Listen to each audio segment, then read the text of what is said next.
बिस्मिल्लाहिर्रहमानिर्रहीम, अस्सलाम वालेकुम नाज़रीन। आप यूट्यूब चैनल देख रहे हैं, मैं इमरान खान हूं। ऐसा लगता है इमरान खान को एक दिन पहले पता चल जाता है कि DGI-SPR क्या करने वाले हैं। एक दिन इमरान खान ने इसी DGI-SPR को एक बात कही थी। तहरीक इंसाफ ने उसको आज इस दिन की मुनासबत से एक मरतबा फिर लगाया दोबारा।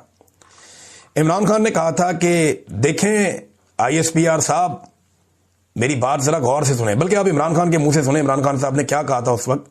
देखिए ISPR साहब, मेरी जरा गौर से बात सुनना। आप जब पैदा भी नहीं ना हुए थे तब मैं अपने मुल्क को दुनिया में रिप्रेजेंट करता था। मैंने अपने मुल्क का दुनिया के अंदर सर ऊपर किया, इज्जत दिलवाई अपने मुल्क को। उठा के देख लें, आप भूल गए होंगे, आप पैदा नहीं हुए होंगे, जरा पता चलवा लें कि इमरान खान ने क्या पाकिस्तान की दुनिया में इज्जत ऊपर की या नीचे की। ये इमरान खान साहब ने DGI-SPR को कहा था कि जनाब आप पैदा भी नहीं हुए थे तब मैंने पाकिस्तान का नाम रोशन किया था, मुझे आप ये ना बताएं।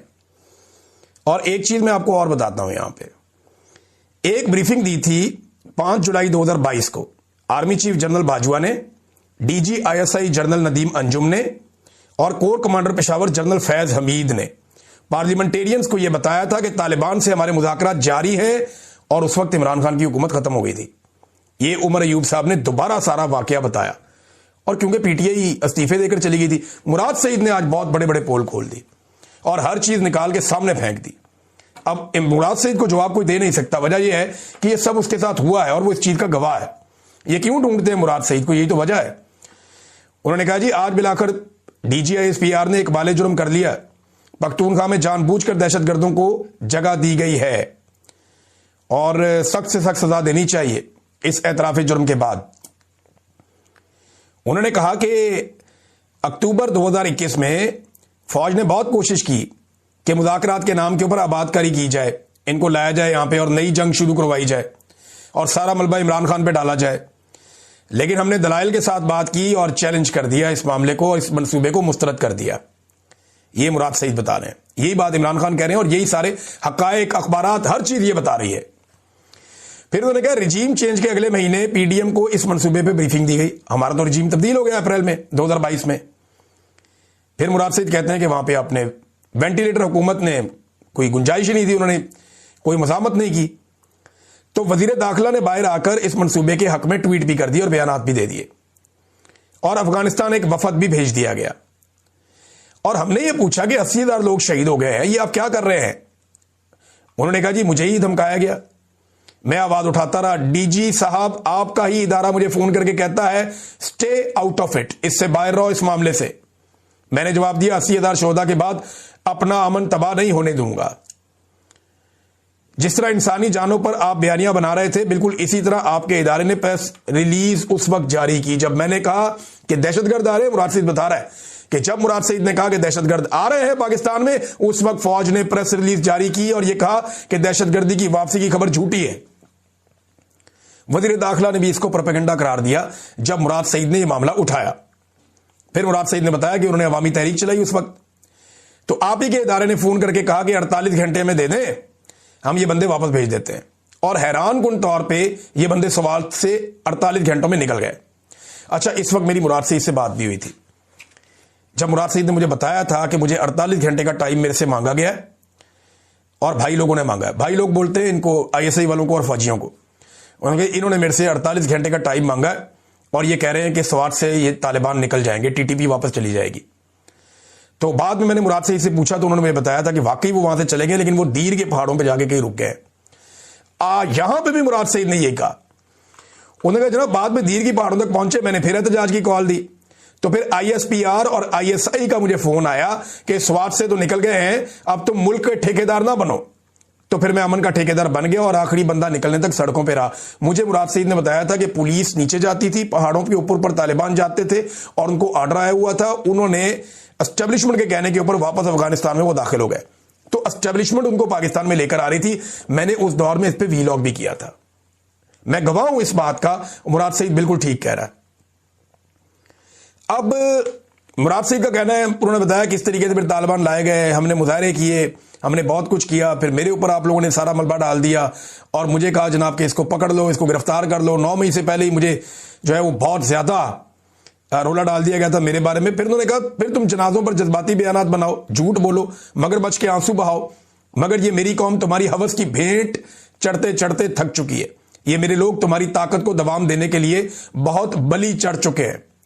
मेरे हर पाकिस्तानी शहरी, हर जवान का खून तुम्हारे हाथों पर है। मजीद हम गरीबों के बच्चे तुम्हारी जंगों का ईंधन क्यों बने? जिन कदमों से लेकर आए हो उन्हीं पैरों वापस भिजवा दो। जैसे फैलाया है वैसे ही समेट लो। बहुत हो गई ये अदाकारियां तुम्हारी, रियाकारियां।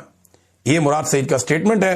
पाकिस्तान तहरीक इंसाफ ने भी इसी तरह ये सारा कुछ बताया और उन्होंने कहा कि जनाब हमारे दौरे हुकूमत में तो हुआ ही कुछ नहीं था, बल्कि जनरल बाजवा ने एक इंटरव्यू दिया, बातचीत की मालिक से, जो मालिक साहब हैं जर्नलिस्ट।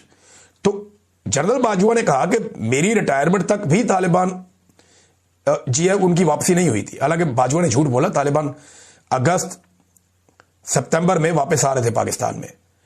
जनरल बाजवा नवंबर में रिटायर हुए थे। झूठ बोला, लेकिन जनरल बाजवा ने तो यह तक कह दिया कि मेरे दौर में तो वापस ही नहीं आए, ये तो आसिम मुनीर के दौर में वापस आए।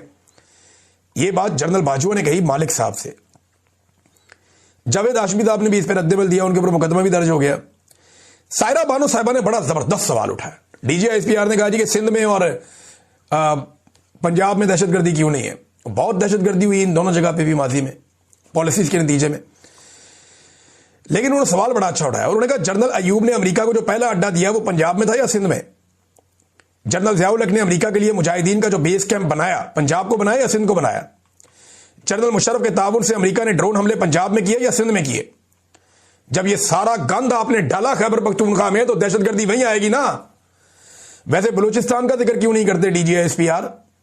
बलूचिस्तान के ऊपर तो कई दहाइयों से आपकी अपनी हुकूमत है, कई दहाइयों से आपका अपना कंट्रोल है। 70 की दहाई से लेकर आज तक बलूचिस्तान आपने अपने कंट्रोल से बाहर जाने कब दिया है? फौज का बिला किसी और की शराकत के मुकम्मल कंट्रोल है बलूचिस्तान और वहां की हुकूमत पे हमेशा से। और पाकिस्तान का सबसे बदतरीन अमन व अमान वाला सूबा बलूचिस्तान है। बलूचिस्तान में सिर्फ 2-3 चीजों को अमान है। नंबर 1, मादनियात के ट्रक, उन्हें कोई नहीं छेड़ता, वो जाते हैं सीधे, उनको पहुंचाना पता नहीं क्या है, वो जाते हैं सीधे। नंबर 2, जो तेल की स्मगलिंग होती है अफगानिस्तान से, उनको अमान है। बाकी बलूचिस्तान में किसी चीज को अमान नहीं है। जायरीन को अमान नहीं है, आम इंसानों को अमान नहीं है, मुसाफिरों को अमान नहीं है, ट्रेन को अमान नहीं है, सिक्योरिटी इदारों को अमान नहीं है, अस्पतालों को अमान नहीं है, सहाफियों को अमान नहीं है, वुकला को अमान नहीं है। कोई नहीं बच सकता वहां पे। 2 चीजें बचती हैं, एक मादनियात के ट्रक, एक तेल के ट्रक। बाकी हर चीज को बलूचिस्तान में निशाना बनाया जाता है। जैसा कि मैंने आपको अपने पिछले व्लॉग में सुबह के वक्त बताया था कि आज हजारों कदम, लाखों कदम मुजफ्फराबाद की तरफ बढ़ेंगे, तो मुजफ्फराबाद के जो मनाजिर थे वो हैरान कुन थे। जिस तरह लोग निकले और यूनिवर्सिटी ग्राउंड की तरफ जाकर जमा हो गए, ये किसी सूरत भी एक छोटा इज्तिमा नहीं है। इस तरह की बड़ी पॉलिटिकल एक्टिविटी इससे पहले तारीख में कभी आज़ाद कश्मीर में नहीं देखी गई। बहुत बड़े पैमाने पर लोग निकले हैं और वो सारे मुजफ्फराबाद की तरफ बढ़ते जा रहे हैं। ना सिर्फ मुजफ्फराबाद के अंदर से बहुत बड़ी तादाद में लोग निकले, बल्कि रावलाकोट में, बाग में, मीरपुर डिवीजन में, पुंछ डिवीजन में, ये हर जगह से लोग निकलते हुए अब बढ़ते जा रहे हैं मुजफ्फराबाद की जानिब। 200-200, 300-300 जो कूस्टर्स हैं उनके काफिले देखे जा रहे हैं कि वो बढ़ रही हैं और वो आगे की तरफ बढ़ती जा